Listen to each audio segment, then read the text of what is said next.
Hi everyone, welcome back to another episode of the Who We Are podcast.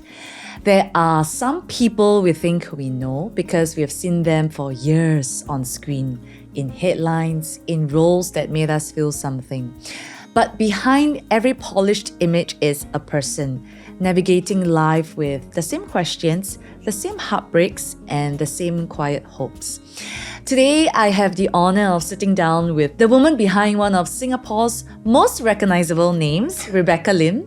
She's an actress, yes, a household name for sure, a talent we've all grown up watching and loving. But more than that, she's also someone who has endured. She's stayed the course through trends, scrutiny, reinvention, and the evolving pressure of always being seen.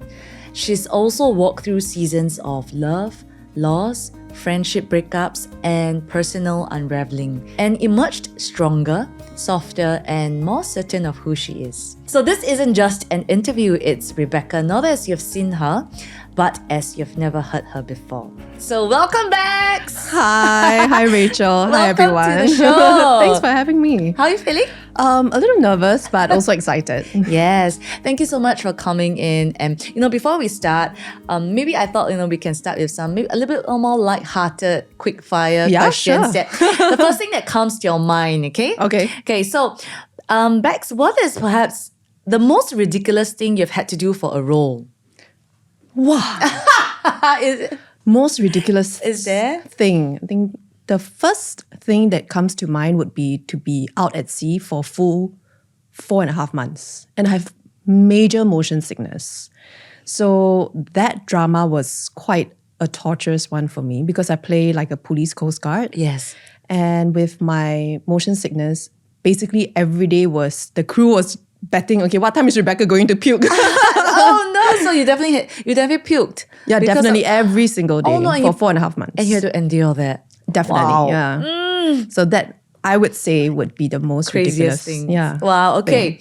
If you had to swap lives with any character that you have played for a day, who and why would it be Any character. that you have played? Yeah. None. Because there's something different about real life and drama. In drama, there's always kind of like, so far for all the characters that I've played, very expected endings or happy endings. Or yeah, there are ups and downs, but I wouldn't want to swap lives with any of my characters. Aww. Yeah, for sure. Yeah. You love the life that you're in, and I'm you're writing. loving it right now. Yeah, I wouldn't say I loved it, but currently I'm loving my life. Amazing. I can't wait to dive into that. If your life were a drama, what is the title of your current season? Wow. It's like on Netflix. This right? is a You're on good this one. Chapter. Which chapter? What's the title of this chapter? I would steal the title from the Chinese variety show that I hosted recently with Love Bags. Yeah, because I feel that love really conquers all. And in my current season of my life, I consciously try to do things with love. Yeah. That's beautiful. And last one, okay? Who is your ultimate teenage celebrity crush? Ooh. Anyone at all? Teenage celebrity crush. I have two. Okay. Thomas Ong and Fan Wong. Wait, also because they acted in a drama 再见 together. 荧光蓝. Right. Yes. Yes. So that was the show that I was like, Oh, Yeah. and what was it like then after that, growing up and being in the same industry as them, especially, with Fan too? It's surreal. Surreal. The very first drama that I participated in was a Chinese drama, and I was a caliphate in that law series, and Thomas Ong was obviously the lead actor. Wow. So I think I was caught like just staring at him all the time because I didn't have any lines, right? So I could just stare at him. And it's very embarrassing to, confess that now. But for Fan, sometimes when I sit down for a meal with her, or we talk about things, or if I meet with difficulty and she so generously shares her time and her wisdom with me, sometimes I go back home and I'm driving on the way home and I kind of pinch myself because It's quite, I would never expect my life to be like that. And also sometimes they say, don't meet your idols, don't meet your heroes. Yeah, 'cause you because might they be often disappointed. disappoint you. But no, for Fan Wong, she's more amazing than what I would have that's so imagined her nice to to be. hear. Yeah. And since you talked about it, I want to also talk about your journey, right? Before the accolades, the spotlight, and the headlines, bring us back to who you were. Who was Rebecca Lim before the world knew your name? Not the world, lah. Yes, the world. Just some parts of Singapore. No. And Asia. Before that, I was just a very typical Singapore student.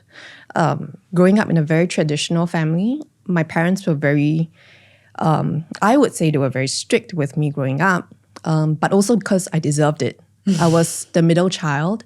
And so I guess naturally within me, there was this rebellious streak. Yeah. And it wasn't that rebellious, but just because my brother and my sister were so well behaved, they were head prefects, band leaders, counselors, tennis captains. And I was just really a normal student, but in comparison, a problem child. So growing up, I was in kind of like that environment and just very kind of a fly on the wall. Yeah, not really noticed, but noticing everything. Yeah, and very low profile. Yeah, in school. I enjoyed sports, but just a very quiet student. Yeah. And so, was acting always part of the dream that you already had? No. Yeah. Not at all. Yeah. Also because I grew up as a very chubby kid. Yeah, I was often I've heard overweight. you say that. Yeah, I was overweight since I was primary 3 all the way to I was secondary 3. Yeah, and so being an actor has never crossed my mind. In fact, in school, I was involved in shot put, and I was also in the cheerleading team, but not as the cheerleader. I was the one who had to crouch down and get... bass. Yeah, I was the bass. And I was actually even then very excited to be the bass, to be part of the cheerleading squad, because I kind of knew how I looked, and I never had or dared to dream of being any one of them. So I think that I was a fat kid, and now, even as an adult, there's always that little bit of fat kid within me. That part where I'm like, I don't know if I can do it. I don't know whether it should be me or why is it me. Right. So I think that contributes Because to... I think it's been so much a part of your psyche, your mental, and your mental, the voice inside. So what did your family make of your decision to pursue this path, especially in the beginning? Strangely, my family was very supportive. And I thought my parents were going to object me going full-time into this industry after I graduated from university, because I studied accountancy in Singapore Management U. I majored in law. Oh, okay. Yeah. So when I graduated, it was kind of at that first major crossroad of my life, right? Whether or not to pursue a full-time career in acting or to find a open, close, inverted commas, proper job. Yes. And so I consulted with my dad, and surprisingly, he was the one who said, okay, what's the first role that MediaCorp is offering you after you graduate? And I said, it's a pupil in a law firm. So it's a Channel 5 drama, an English drama, and the title was called The Pupil, and I played the pupil. So I said, okay, fine. I mean, it's a law student. You're kind of using your degree to a certain extent. Relevance. Yeah, Yes. there's some kind of relevance. You're not playing like a third party or anything negative. So, okay, go and play for 1 year and then... Wait, how old were you when you had this conversation with your dad? I just graduated from uni, so that was 2010. I was much younger. We all were. I was 15 years younger, so about 23. Yeah. And so he gave you that green light in that sense. And so that was the beginning of your journey. Yeah. And what happened after that? When you started playing, beginning that journey of your career, did you fall in love with it immediately? Was it everything you had expected? No. I did not fall in love with it immediately because it was something that I was not good at. What? Acting? Acting. acting was Wow. something that I was not good at all. And my Mandarin was horrendous. And because of me being so awful at what I do, more often than not, you get a lot of scolding and a lot of comments, negative comments. And those weren't... It's very harsh, Yeah, right? it's very harsh. So, of course, there were negative comments, but there were also encouraging ones. I wouldn't say positive. There weren't any positive ones, but there were encouraging ones. Or people who kind of somehow saw some potential in me and dared to give me an opportunity.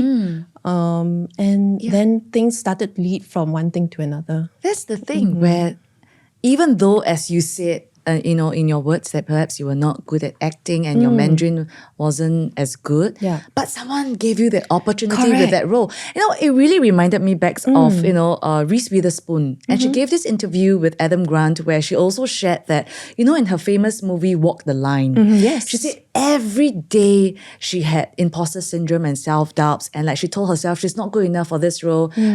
She can't show up for it. She even begged her lawyer to tell the team that she's not going to take this on, she verbally agreed already, but she wanted to rescind and things like that. And every day, even during filming, like she wouldn't want to show up and she felt horrible about herself. But at the end of the day, what got her through was that she just kept reminding herself that if someone gave me this role and opportunity, that means someone saw something in me. And that's what kept her going. Yes. And that reminded me of what you shared also. And similarly, in your journey then, did you go through imposter syndrome? And what was it like for you? All the time. All the time. Even till now, sometimes I have to remind myself to snap out of it. You're real. You're a human being. You're one of us. Because, this entertainment industry is such a superficial one. Everything is based on how you look, someone's impression of you. And I acknowledge that I'm not the most beautiful. I'm not like the slimmest, the tallest, the most talented. But just there are all these opportunities that were given to me when I didn't deserve them. I'm not someone who would, go and knock on doors. I'm just a very quiet person. And all these people kind of saw something in me which is very humbling. Because who are you to deserve all these opportunities when there are so many people out there who struggle so hard, work so hard for so many years, but they don't have the same amount of opportunities as you do? So sometimes when I put it in that perspective, I'm like, who am I to deserve all these good things that are happening to me? And so I doubt myself and I question, like, what else do I have to offer that this person doesn't, And you feel guilty taking on these opportunities, but at the same time, you have to put in your best. Yeah. Because if you don't put in your best, you're not respecting the person who gave you these opportunities. Yeah. And I feel that's why I always give myself a lot of pressure, and I always am quite a perfectionist because of that, because I know that all these opportunities don't come easy. And so I really have to treasure each and every one because I don't know when will be my last. And make the most. Wow. So what happens when you spiral in negativity, like you alluded to earlier? Sometimes I just allow it to, because I strangely feel that it's good for me, to kind of don't think that I'm all that. Yeah, because if I fear that one day if I do live a life where I feel that, I deserve all these should be mine and not yours, it's a very dangerous position to be in, because that's when, maybe mentally you're not spiraling downwards, but everything else in life will spiral downwards for you. Yeah. Like it really also reminds me of, there's this pastor that said, like, I think the goal in life is not to shut out that voice, that imposter syndrome voice or voice of self-doubt. It's just to learn to lower the volume of how it speaks to you. Yes, exactly. That's a great way of looking at it. Yeah, because it keeps you sharp, it keeps you grounded, and it keeps you continuously like working hard, not be complacent, right? Yes. So what has helped you turn down that volume of negativity or self-doubt in your life? It helps that I have a very close group of friends, and awesome family support. Yeah. I mean, like people like you, I treasure our friendship so much because you're someone that really knows how to uplift people. When you feel like crap, you're like, Rachel. And then Rachel had the most wonderful things to say about you, and you're like, oh, okay, I'm not that bad after all. Yeah, and also my family, they always remind me that, what can be given to you can also be taken away. So don't hold on to things too tightly. Wow. And I mean, Sean Lee, our makeup artist. Friend. Yeah, my best friend. He's someone that, I mean, he's also like me. We are both very perfectionists and we're very hard on ourselves. But it's good because we always push each other to be better. Yeah. And we are not like hard on ourselves and then we wallow in self-pity. We don't. We are hard on ourselves and we work on it and we hope to be better. So to find friends with that similar mindset, that helps as well. Yeah, the environment you choose to surround yourself with. And what have you had to sacrifice in order to keep doing what you do at such a high standard? Time with family. Yeah, time with family, I would say, is actually the only sacrifice. The rest, time with friends, enjoying like lavish meals or being able to eat anything I want at any moment without caring about my figure. Those aren't, to me, sacrifices. Those are what I need to do. Responsibilities. Yeah, my responsibility is, it's just a fundamental requirement that I give myself as an actor. So the only sacrifice would be time with family. Yeah, it's really like what also Gurmit said, because he said that the hours are really crazy and it can take you off a lot of like missing a lot of moments as well with the family. Was there a particular project or role that changed the trajectory of your career? Because you had quite a meteoric rise, over the last 2 decades. Was there one particular project or role that helped you? Oh yeah, most definitely. I mean, I started out acting part-time when I was in university. And that was great because my part-time student contract could pay for my university fees. Wow. So I was like, yay! But I was only getting very small roles in Channel 8 dramas, Mandarin-speaking roles. And was that the Thomas Ong one? Yeah. Not bad. You got to pay for your uni fees and then, correct. be with your... Yeah, so I didn't think much about this whole acting career then as well because it was just by the way, but the pupil role did really create Propel a huge difference because that was when I won my very first acting award at the Asian Television Awards. Yes, that was with Janice Cole. Yes, and speaking of which, I felt so terrible winning that award because Janice Cole is a brilliant actor and a wonderful human being. And we were both nominated in the same category for the same show. And so I had no hopes about winning the award because in my mind, she's going to win it, But I still remember we were all in the old Pan Pacific Hotel ballroom, and I was holding my camera and trying to record this moment. I was like, Michelle Chia, Janice Cole, wow. And then when it got to me, I was just like, just trying to enjoy the moment. And when they announced that I was the winner, I was shell-shocked. I could not move. I could not anything. All I could remember was Michelle Chia telling me, it's you, go, go, go. Wow. And then everything was just slow motion. And I remember I couldn't even walk up the stage because I was shaking so bad. Because I did not expect that at all. And I even told my parents, because my parents would pick me up from work, send me to work and everything. So I told them, please pick me up at 10 p.m. sharp because I don't want to stay back and like socialize and talk. And so they had to wait for me for 2 hours because all the interviews. All the interviews. And they were like, what took you so long? And my manager said, she won. And even my parents were like, what? And so we went home and we celebrated over instant mee and champagne. So that was unforgettable. And that really opened up many more doors for me. Looking back on your career now, especially in the early days of your career, what is maybe one advice or warning that you wish someone had told you early in your career? Never compare yourself with others. Wow. Yeah. I wish someone had told me that. Because I was constantly comparing myself to all my colleagues and feeling so lousy about myself. So I wish someone had told me, you are unique in your own way. This may or may not work out for you, but always remember that as long as you're trying your best, that's all that matters. There's so many things that are not within your control. My confidence was really just, I was really just putting it on, all the time. Yeah. It didn't come from inside. It kind of felt like I had to be acting all the time as long as I'm at work. Even when I attended events, the confidence was really put on. And then every time I got home, I'll be so exhausted because it just took so much of me to like turn it on, Yeah. At some point, did you feel really that it helps to fake it till you make it? Or at which point do you realize that, okay, this is not sustainable and I need to start developing confidence from within? Actually, only very recently. Wow. Yeah. Only after almost 2 decades. Yes, only very recently.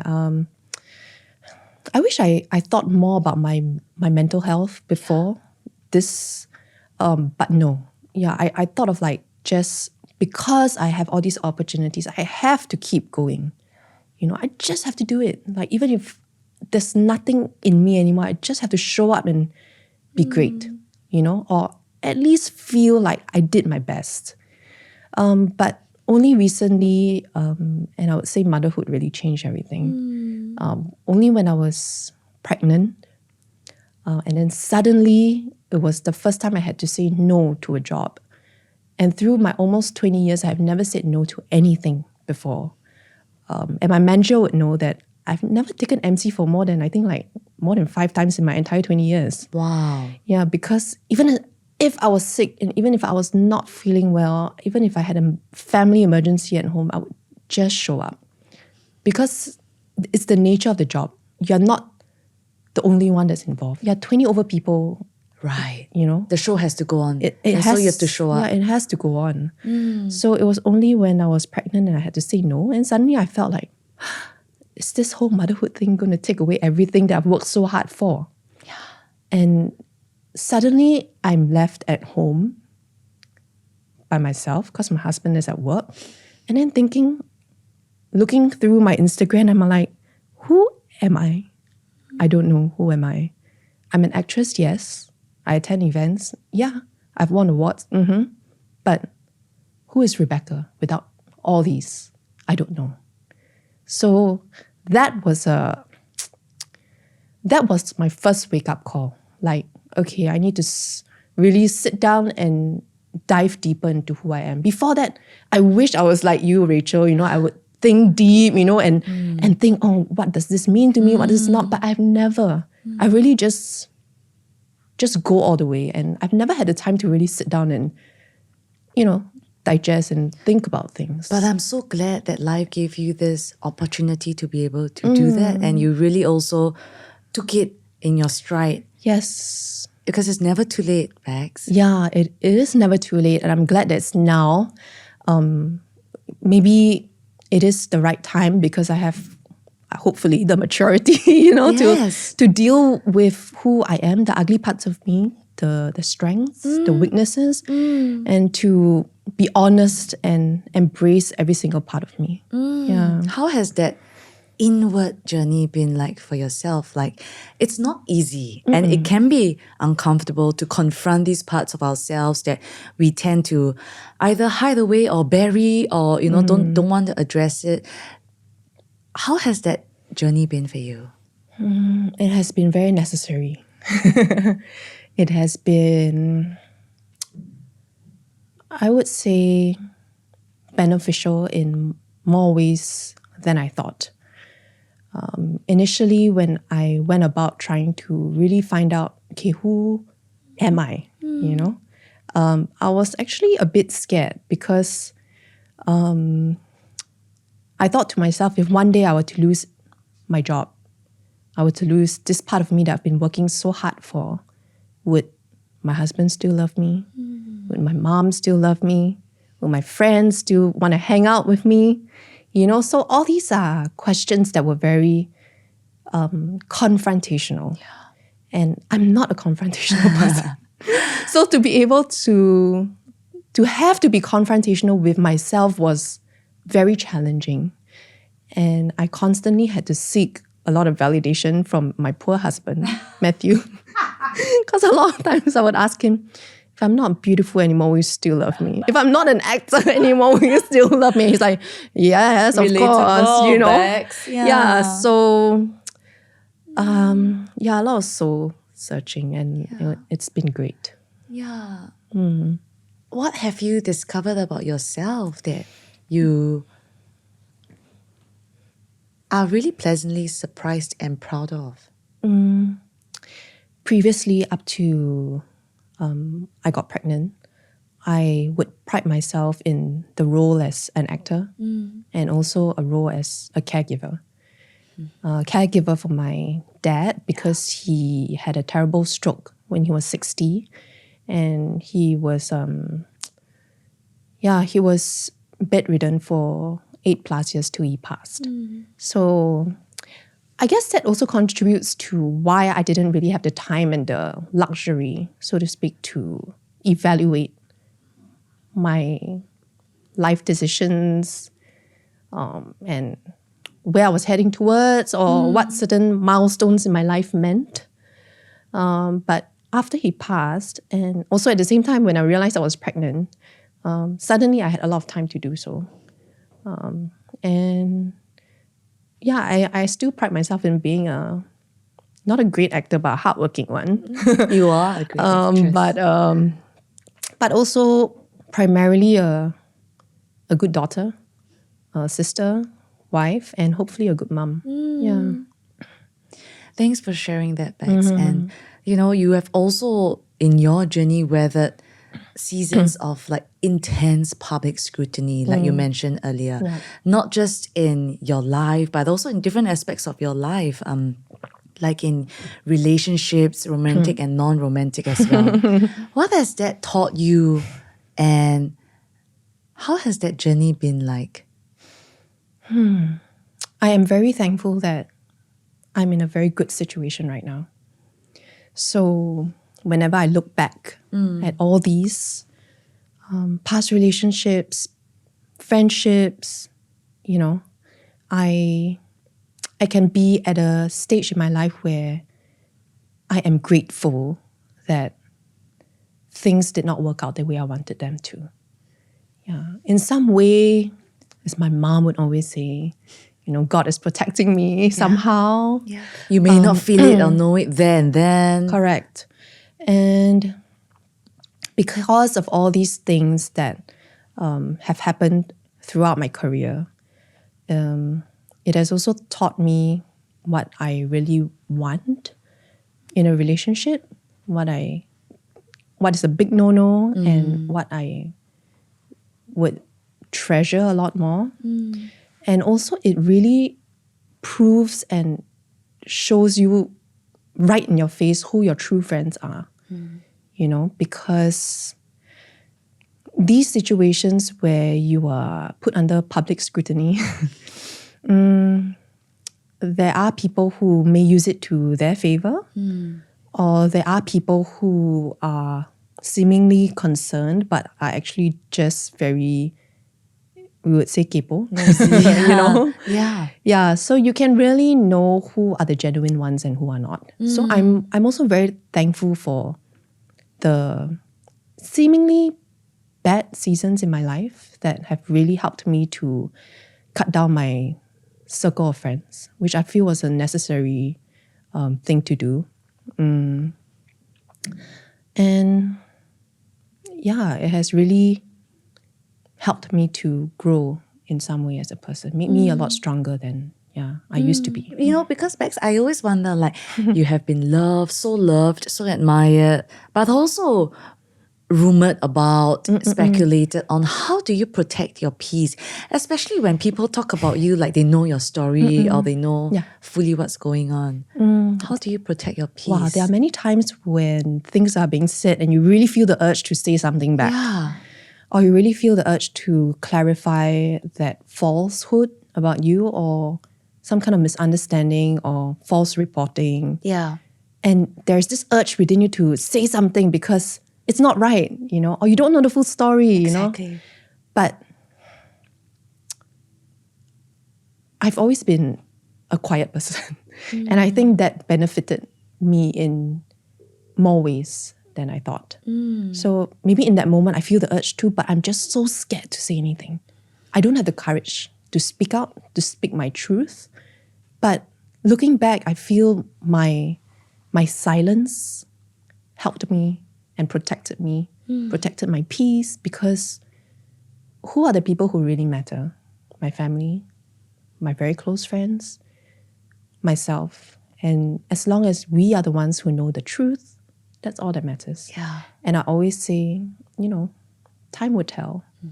And I will let time tell. It must take a lot of patience, endurance, because Discipline. Discipline. Yeah. And I can imagine, well, there are times where you must have cried yourself to sleep because you just feel like you want to tell your side of the story, or you just want to, like you said, clarify something that was misunderstood. Many times. And many times when you are actually perhaps in not a great position, but other people victimize themselves. Yeah, when you are the true victim. Yeah. And then you're like, wait a minute, something's not right. Let me say something on Instagram. But you hold back because you're like, where's this going to lead to? You are just entertaining everyone's insatiable appetite for gossip. 沒完沒了. Yeah, really 沒完沒了. So, and do I want to start, another round of gossip? Do I want to start another round of useless chatter and put my family at more stress than we already are because of my dad's situation? I think my dad was also a huge part of me that was that held me back because there was so much trauma at home. So much emotional ups and downs with my dad in and out of the hospital, with him having a stroke, And you always see in TV shows or in movies, your loved one having a stroke or, falling ill. And you never think that something like that will happen to your family until it does. And then it becomes such a reality that you cannot shy away from because it's so in your face. And so I guess that was actually a huge part of why I actively choose to stay out of The drama, because there was already enough drama at home. I don't need any more in my life. Yeah. What was the biggest lesson you think you've learned through all of this? Like you said, you were embroiled in so many things. And Biggest lesson. I would say a clear conscience is priceless. wow. Yeah. It's nice to be able to hold your head high despite everything that's being said about you. Yeah. And, if I can also go back to a little bit on friendships, right? Because I think a lot of us in our adulthood, we go through something that is a little bit awkward, where and also confusing, where we perhaps grow in different directions from people or friendships we thought would be in our lives forever. And yet we were never taught to grieve them or never taught how to approach situations like this. Have you ever been in any situation or have had friendships where you're just not aligned anymore and you've had to go your separate ways? How did you navigate all of this? Several times, actually. And I never really felt the need to address them because I've always felt that at different seasons in your life, you have different friends. And it's great if you have friends that last forever. Yeah. But it's okay if you don't. And I have two very good friends that I've known from primary one, from 7. So we're each other's like bridesmaids. So it's just the three of us, myself, Cheryl, and Michelle. So the three of us are just, we've been friends for the longest time. And I just feel that if friends or your then friends have showed you who they are, especially in times when you are doing well, they don't celebrate you. Let's not say all the negative stuff, but they don't celebrate you. I feel that that's not a genuine friendship that I would like to keep. And so just let it go. Yeah. And when you mean they don't celebrate you, as in they're not happy for you when you achieve something or have a milestone. Yeah. Yeah. And I think that's the best way and the quickest way to see who your true friends are, you know. Because it's very strange that if you post a milestone or something celebratory online, so many strangers or fans congratulate you. But why is your friend not even, and I may sound very petty, but why is my friend not even liking my photo? You know, it's small things like that wait a minute, you know, did he or she not see? Or, yeah. So if strangers can do that for you and your friends don't, are they your true friends? I don't know. Those are my signs, but everyone has different threshold of what a true friendship should be. Yeah, and sometimes less is more. It's true. Sometimes less is more. Also, you know, Bex, I think having also heard about your journey, there's really a lot of like ups and downs that you've been through, especially in the last 2 decades. And I think for a lot of us, what we see on the outside is you always smiling, looking so glamorous, looking so good and happy. But what was perhaps one of the lowest seasons or lowest points in your life that no one or few people really knew about? Takes me back to the time when my dad was just had a stroke. And I kind of hate to keep bringing this up because I always want to remember him in the best way possible. But I mean, he passed away 2 years ago. But that was really a huge part of me that was gone.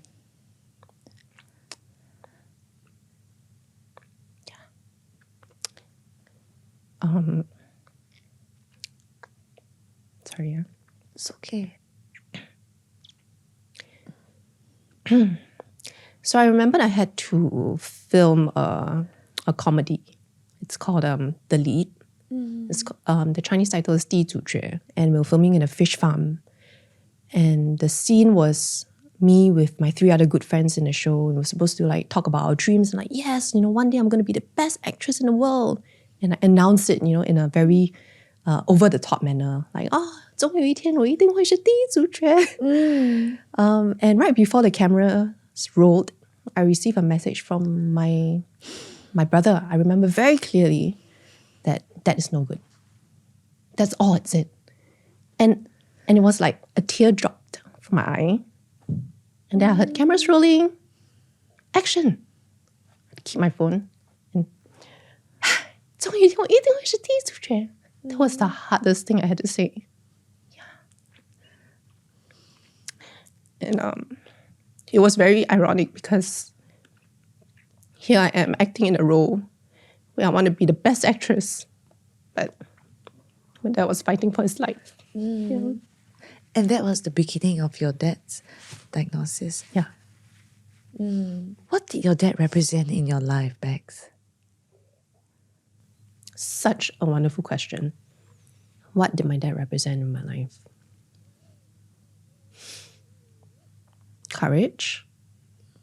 He was just the pillar of the family. Since you were young? Since I was young. I remember you shared with me some of the little things he did with you as a family that also built the culture, and that's why, you know, your family that loves to share food, like slice up little things. I mean, my dad didn't have much growing up, but he is the most generous person you will ever meet.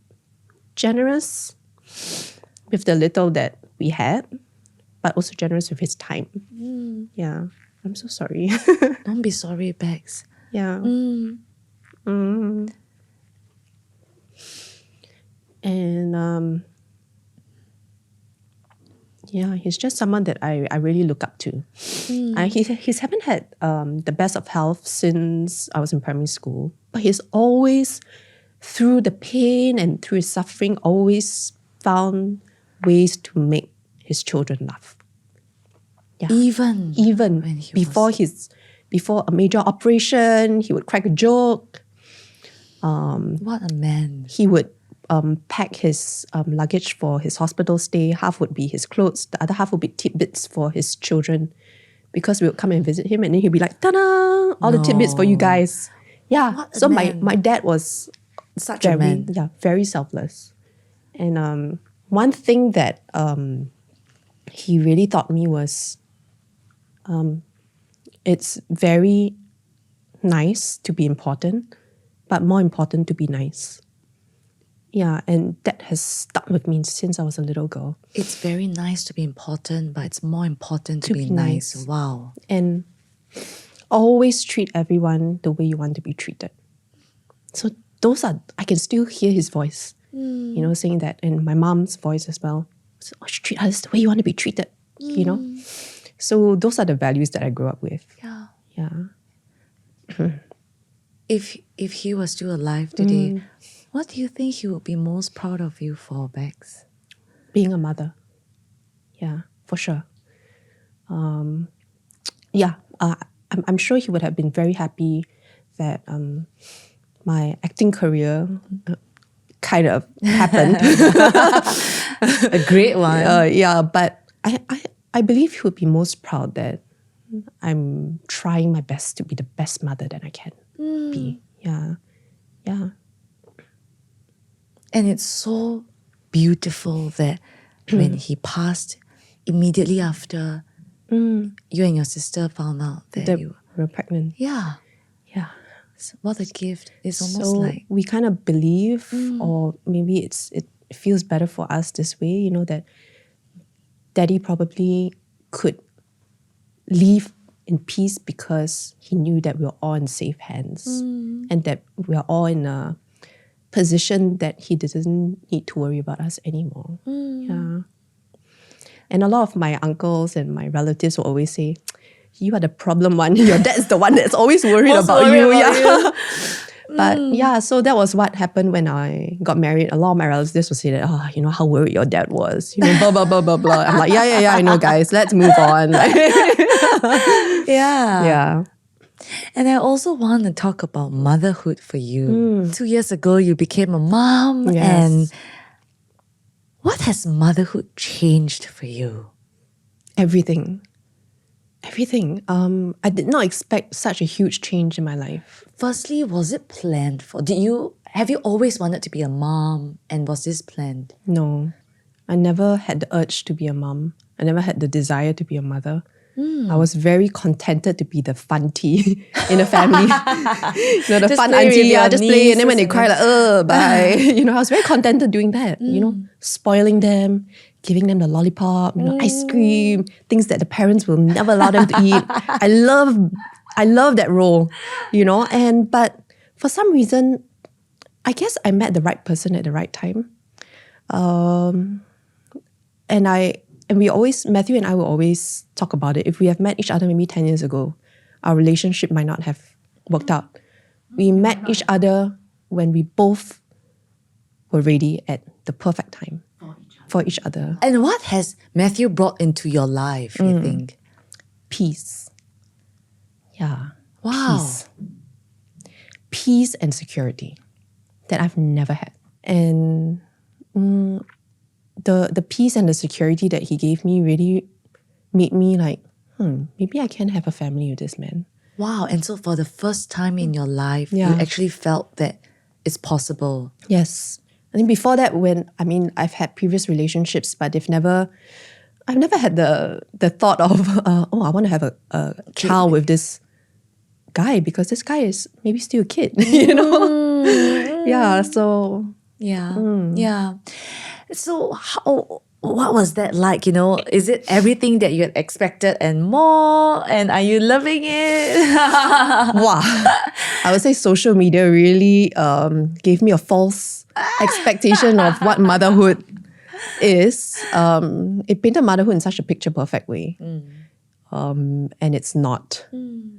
The pregnancy for me, thankfully, and thank God, it was very smooth. I was enjoying every moment of being pregnant because I could finally eat anything I wanted to. Oh, You right. know? Hey, were you still filming when you were pregnant? No, I wasn't. Oh, because so when you were the moment you were pregnant, I stopped. I had to say no. That was the first time I said no. see. And because not many people knew I was pregnant then, because I was still in my first trimester. But because of my age, my doctor was like, you better stop working. And I'm like, okay. And yeah, so that was the first So you time. could eat anything you could. Yeah, because my doctor and the nurses said, eat for two. Then I'm like, wow, eat for two. Sure. That's great. Because all my life I only can eat like for half or eat for 3/4, you know. And I really whacked. I really eat for two. You took it to the fullest extent. So only towards the end, my doctor was like, you know, Rebecca, I told you to eat for two, but I meant like an adult and a baby, not two grown adults. So I enjoyed the entire pregnancy, but the delivery was the start of the nasty parts of motherhood that I was not prepared for. It was so painful. The recovery was so painful, and because I've always been very independent, I like to do things myself. Yeah. I don't like other people to do things for me. During the recovery, I couldn't even walk to the toilet properly. And I mean, the next day in the hospital, a nurse had to shower me. Oh my gosh, like I would not have imagined that. You felt reduced to this state. Yeah, and I'm like, oh dear, what did I get myself into? And May I ask if this was a C-section? no, it was a natural delivery. Okay. So even then, a natural delivery, everyone was like, oh, you're gonna like start walking the next day, but I couldn't. So I was like, what is wrong with me? If everyone could get off the bed on day 2 and the supposed recovery was supposed to be so much faster than C-section, So you why started- can't I do it? So even from day 2 already, I was like, why am I lagging behind? Why am I not doing right? What happened wrong? You know? And I've never been like that before that. Before that, I'm like, okay, tomorrow will be better. It's okay. Thank God for today. Tomorrow will be better. But then that was when I started to have all these very, very negative thoughts. And even our first family photo as a family, I see a lot of content on social media. They look so beautiful on the hospital bed. And then they share, oh, welcome our baby to the world. I'm like, how do you look beautiful? Yeah, it was a shocking revelation for me. Yeah.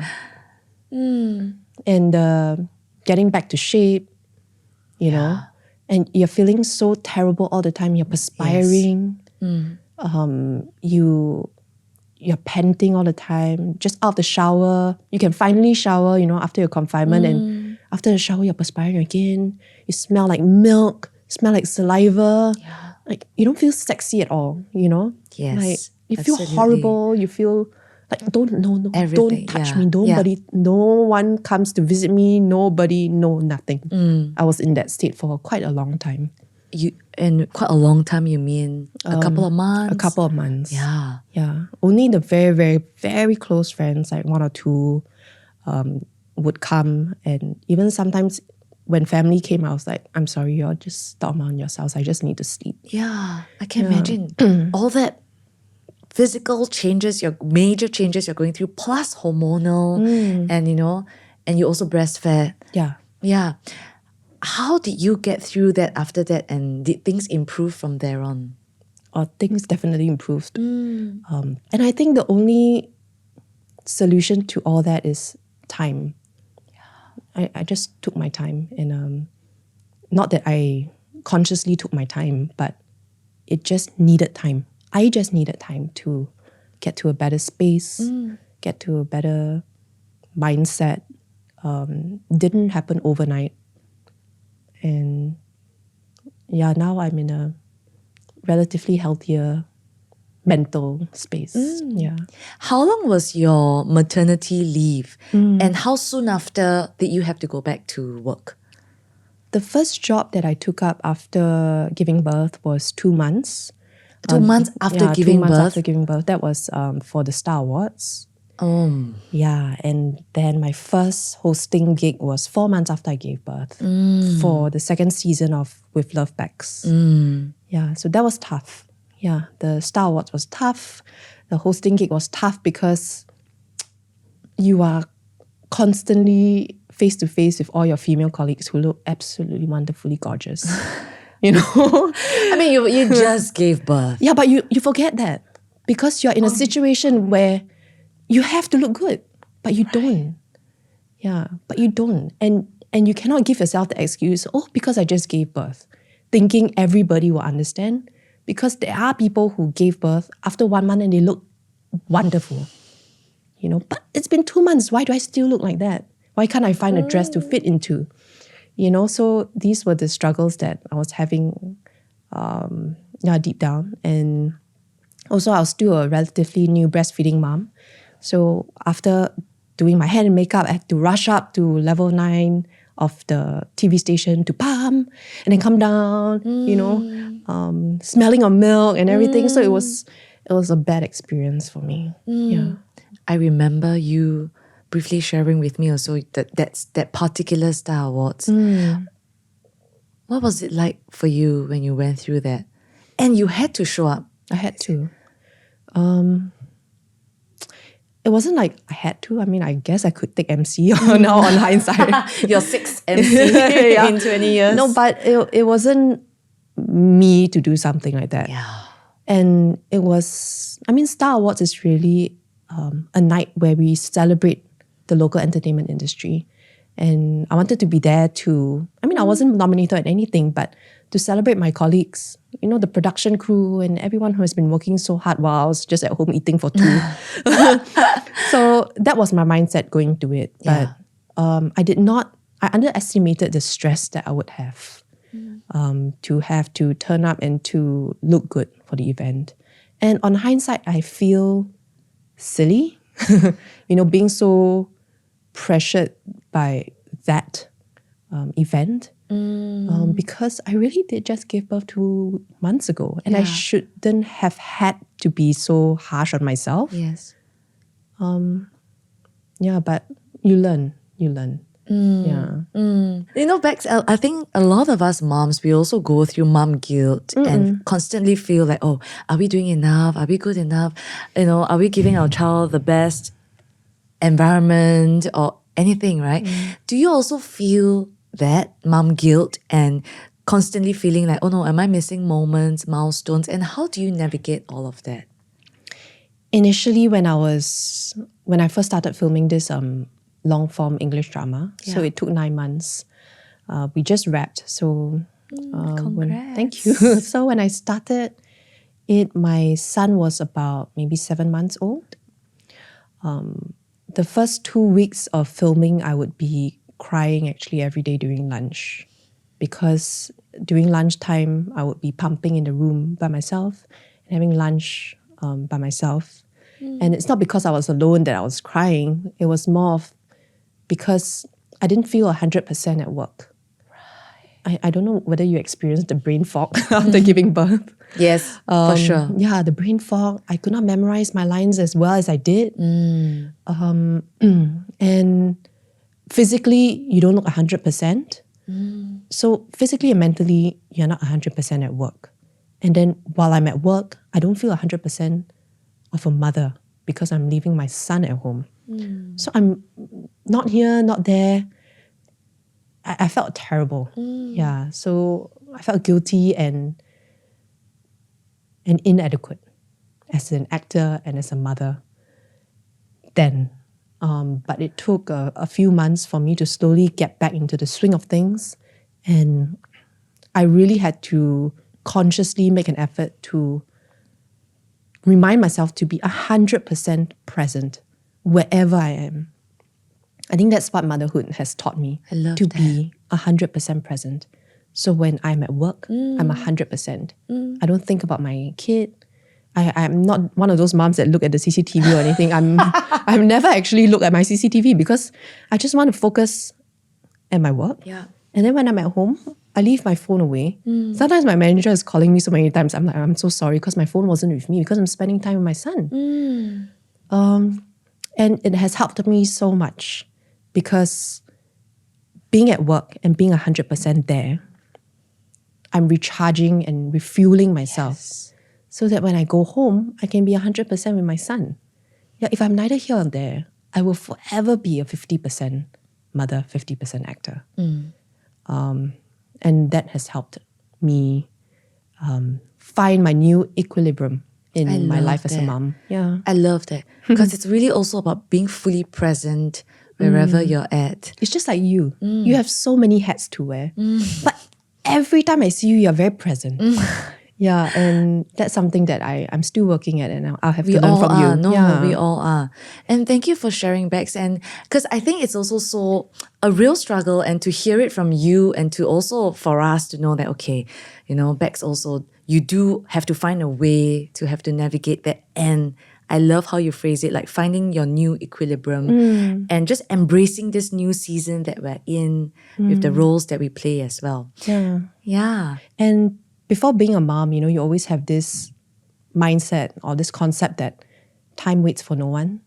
But you're like, yeah, I know, time flies. The older we get, the faster time flies. But nothing hits you more in the face when you see a baby growing up and looking so different every few days. Yes. And then you are really like, oh, time really flies. And new milestones before you know it. Yeah. How has your definition of success or fulfillment or happiness in life changed and evolved? So success to me now, not to belittle all the awards that I've won before, but I'm restarting already. So those were great. They served me well for before I was a mother. But now I thank you very much for my past. But now I want to work towards new successes and new milestones to celebrate. My new achievements, my new challenges that I am to overcome. I'm excited for those moments instead of being terrified about them because just something in me has changed. Yes. Yeah. And do you think that came with motherhood? I think yes. Yeah, because before that, like I told you, I don't think about things. Yeah. Because everything's me. I don't have to think about someone else. It's true. So motherhood has really made me a lot less selfish. And I've realized that about mothers around me. They're so selfless. Not only towards their child, but to the people around them. Like after I became pregnant, I have a new group of mother friends. They have been so generous in sharing, tips. Yes. What to buy, what not to buy.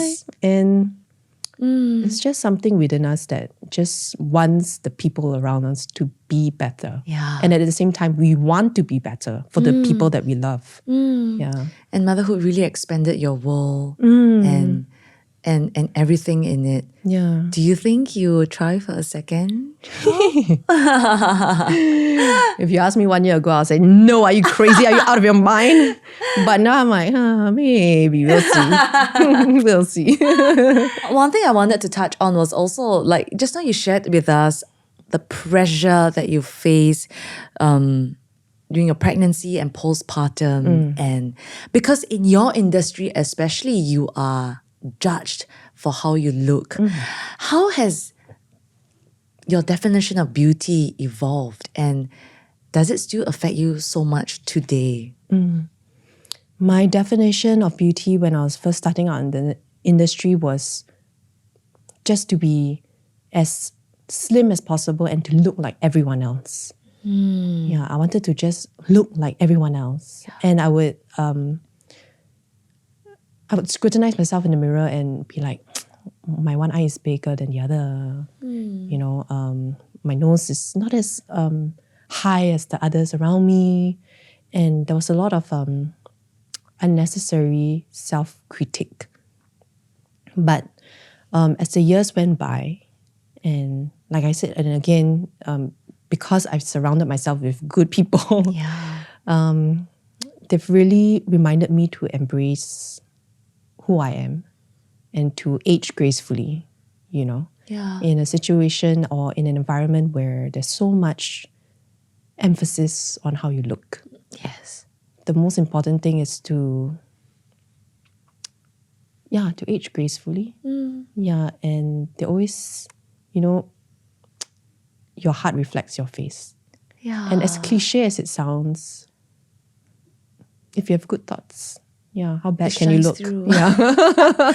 Yeah, and I feel like you are the epitome of that to me. I try my best to age gracefully, and it's very pressurizing, I would say. And it's also very tempting. It's for sure. Yeah. Yes. Many times I thought of, taking a shortcut and Yeah. looking better immediately Yeah, because you're it's so accessible and just there. tempted to look better, and not only because of that, but because of what people say about you.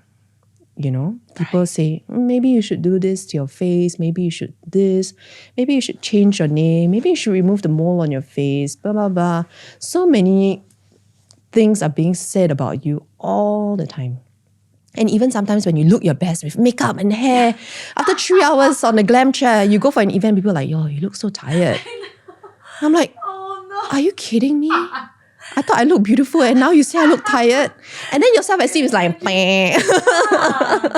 Oh no. Yeah, so it eats into you. And I'd say that sense of insecurity, I believe, will never go away because it's just been there and you're constantly exposed. But what's important is how you snap out of it and how you remind yourself that, you are enough. Yeah. You don't need to look like someone else.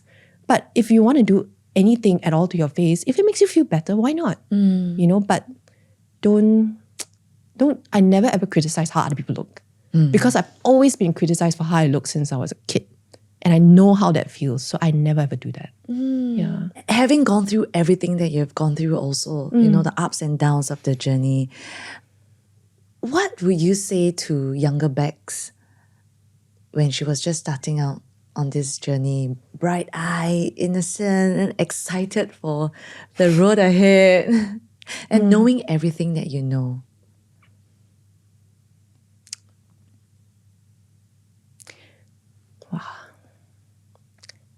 I would say don't be distracted in wanting to be that shooting star in the sky. They may shine the brightest, but don't underestimate the star that has always been there, shining sometimes not so brightly, sometimes very brightly, sometimes hidden by the clouds, more often than not overshadowed by the shooting star. But be that star that's always lighting up the sky. Yeah. It's easy to be a shooting star in this day and age now. Just there. Wow, bright. But the longevity, I feel that's what matters. That's so beautiful. And in this season of your life, Bex, what are some non-negotiable boundaries that you have learned to draw? I've learned to treasure my peace a lot more. So if something comes along and it's disrupting that, I can very easily 1 year in, 1 year out, Yes. Yeah, I'll be like, thank you, but bye-bye, And that may rub some people the wrong way because they've been so used to the everything yes Bex. Yeah, but I'm learning to draw boundaries and to say no. Yeah, it's difficult, but I'm learning to say no. And I'm learning only when I'm close to 40, So I admire all the young people who have the courage and the bravery to draw boundaries when they're young. I wish I was able to do that, but I believe I had to go through everything. Yeah, and it's just my character, So, but never too late. Never too late. Bex, what do you think, as we also wrap up, what do you think has been the hardest lesson that life has taught you or life has been trying to teach you in this journey? The hardest lesson. Listen to your instincts. Yeah. Listen to your instincts. The many times where I've been in a position where everyone's telling you, no. Please don't. For your own good, don't. But there's this stubbornness within me that I'm like, the more you say no, the more I'm going to prove to you I can. But also something deep inside that gut's telling me, you know what, they're right. But it's just because I want to prove people wrong that I go ahead and most of the time it ends badly, or I fall into a terrible position. So yeah, listen to your gut. And listen to your parents. They are much wiser than we are. Yes. And my mom always say, I told you. I always hate it when my mom tells me, I told you. Yeah. I hope your son listens to this episode one day and also feels the same. Yeah, I'm going to play it to him every single day. Repeat. Repeat. Listen to your parents. It's 1.5, but I'm just going to play it. That part. But what are you looking forward to in this season of your life, this stage that you're in? I'm excited about everything. Yeah. Yeah. I love, by the way, that Bex, that you're not jaded by life. You're not by anything. That's Even true. though Maybe you've I gone should through, be. please don't. You have really gone through low points in your life, and yet you are still hopeful, still positive. I would say, of course, I have bad days. Yeah, I'm not like positive every single day. Yeah. I do have bad days, and that's human, you know. But I really am excited about everything. You know, small things make me excited now. I used to think that I need something big, like a big project or a big movie, you know, or a blockbuster drama to make me excited. But no, you know, small things make me excited. Like going to pick my son up, that excites me. Yeah. Bringing him to the beach, and I hate the beach, but I don't know why now the beach excites me. So small things excite me. Like even date night with my husband, or a stroll around the neighborhood, you know, excites me. Going for morning breakfast with my mom excites me. Meeting up my sister to a play date with my niece excites me. And actually, I realized everything that I mentioned is all about family. Yeah, so That is very telling. I think, of what truly matters also at the end of the day. Yeah.